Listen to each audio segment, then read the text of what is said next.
អូខេសួស្តីអ្នកនរគ្នាអញ្ចឹងយើងតមេរៀនយើងបន្តទៀតយើងចូលទៅដល់ tool មួយដែលមានឈ្មោះថា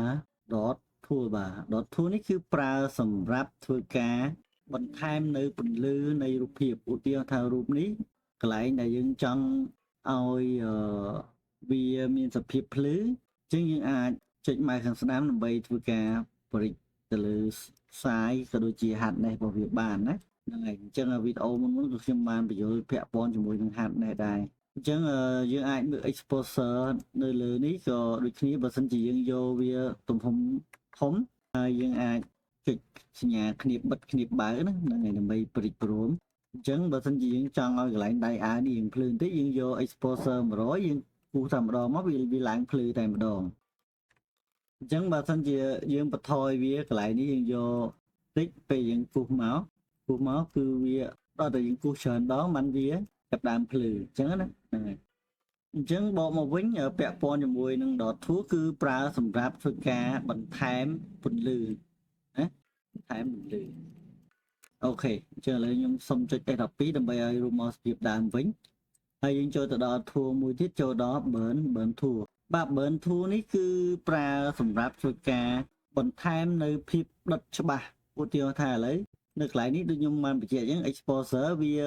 ពាក់ព័ន្ធគ្នាយើងយកវាធំបែបនេះពេលយើងត្រូវការឲ្យរូបនេះចាប់ដើមច្បាស់ខ្លាំងយើង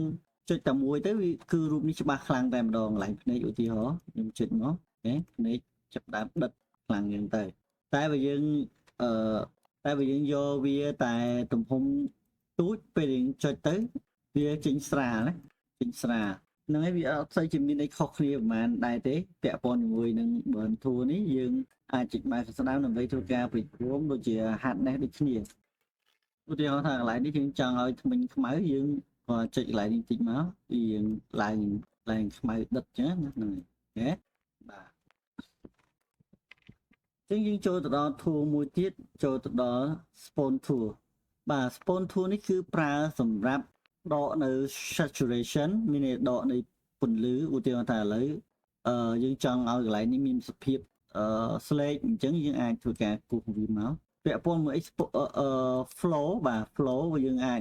យក flow វាបើយើងយក100យើងទាញតែម្ដងមកវាឡើងស្លេកយកតែម្ដងអញ្ចឹងណាយើងកាន់តែអូសកាន់តែទៅអូសទៅវិញទៅមកវាកាន់តែធ្វើឲ្យដកពន្លឺទៅជាស